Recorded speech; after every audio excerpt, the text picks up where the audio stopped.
Australia is going to the World Cup, but is Graham Arnold the man to take us there? No.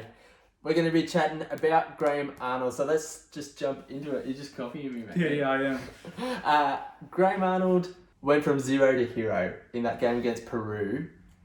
Outrage. When he subbed on Redmayne, everyone. I tweeted, I said, Twitter went wild. I hope I'm wrong, but this is the stupidest thing he's ever done.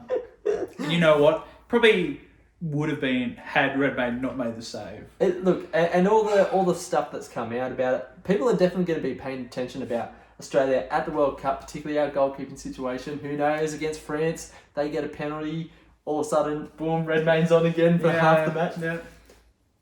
But he pulls out a masterstroke. We go to the World Cup. And I remember we were talking about it. Even the game against UAE, we weren't sure that Australia were going to win it. We wanted to be positive. We did. We wanted to believe, and we were optimistic, but we didn't really think that we'd beat Peru. So is Graham Arnold all that bad? And this is one of the... I think it's pretty unanimous. From what I can see, most people still think he shouldn't be the man to take Australia to the World Cup. And yet, all of the professionals I see talking about this, all the people who are in football, that actually work football jobs, all the people who have played high-level football, they all back Graham Arnold, and they think he actually has a footballing brain. They trust him with the Socceroos.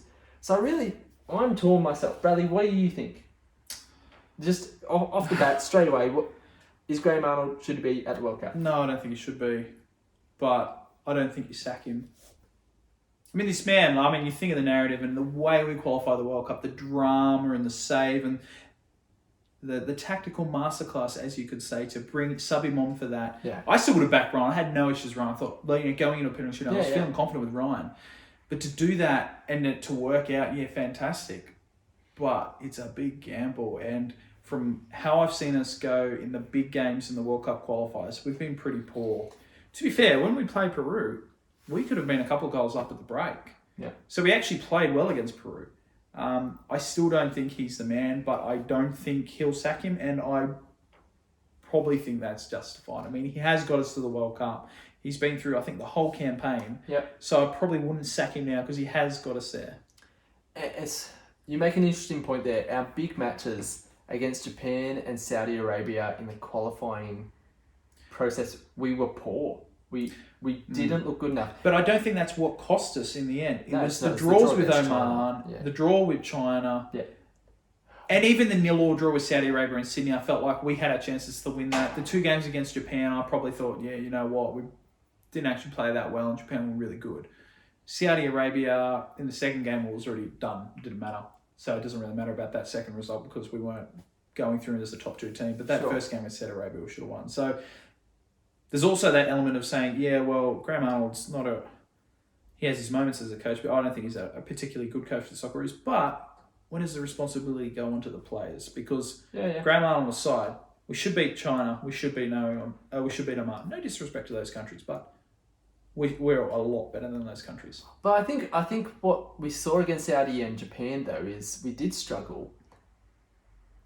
And they're the big matches. They were the big matches in our qualification process, and we didn't look up to the quality against Japan particularly. And we have France in our group. We have Denmark in our group who flying right now. They're Denmark topping their group in the Euro qualifiers. They're in the Nations League or whatever it is. Yeah, the Nations Leagues. They're doing really well on that. So and then Algeria, right? Tunisia. Look who. These African countries are always never write them off because just don't. African teams make it through the group stages at World Cups. Asian teams don't particularly.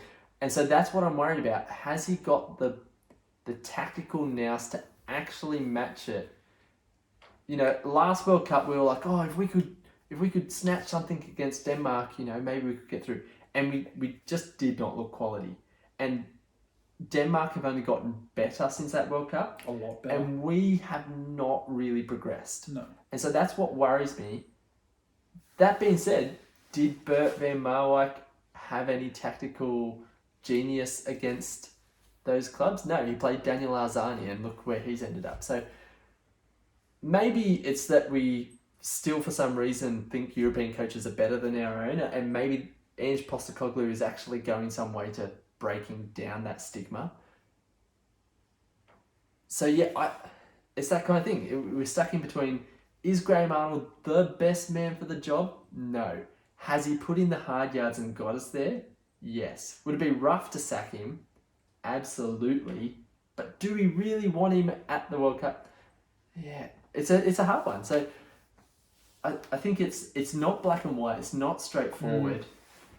And I think for all his flaws as a coach, I think you have to admire his passion to the team because cares he Socceroos. really truly cares, and he wants us to be on the national stage, regardless of whether he's a good coach or not. He loves his team. He wants the best out of them. Well, that's it. Like, Ange got burnt by the Socceroos and he left. But Arnie's been burnt by the Socceroos after that Asian Cup in 2007. And he's pretty stubborn. I don't think he's the kind of man that'll walk away. That's I think he'll stick to it until he's told otherwise. So, they talk about, we've laughed at the Aussie DNA and the grit and the passion. 100%. But maybe at a World Cup, it's those little minute things. Can we frustrate France? Can we frustrate and get something out of Denmark? Can we actually play a match and beat? Yeah, and we did a pretty good job of frustrating France, Absolutely. who ultimately went on to win the World Cup at the last tournament. Denmark, we got a draw, and then it was already over by the time we played Peru, and That's right. we played pretty badly. But I think it's different because we play France first, and then we play Tunisia, and then we play Denmark. Yeah. We really need to focus. We really have to push ourselves to getting that win against Tunisia. I think that's the most winnable game. It's still going to be hard. Absolutely. But I think we really need to get a win against that. If we can get a draw against France, I think that would be the dream in the first match. And then to get a win against Tunisia, we are almost there to the round of 16. And look, realistically, making the World Cup, that's the achievement for Australia. It really is. We would absolutely love to get out of the group stage, but we know it's hard. So if Australia doesn't get out of the group stage, I don't think it's a disappointment. If we get flattened in every game, we go, that's bad, and Graham Arnold probably sees out. But if we actually fight, and we do care about the fight, we would love to see the quality, but we know we've got to be realistic about where we are in the world of football, and we're not there yet. So, yeah, look, I think if we wrap it up there, let us know down in the comments, should Graham Arnold be the coach of Socceroos at the World Cup? Down in the comments, leave us a like, and we'll see you around.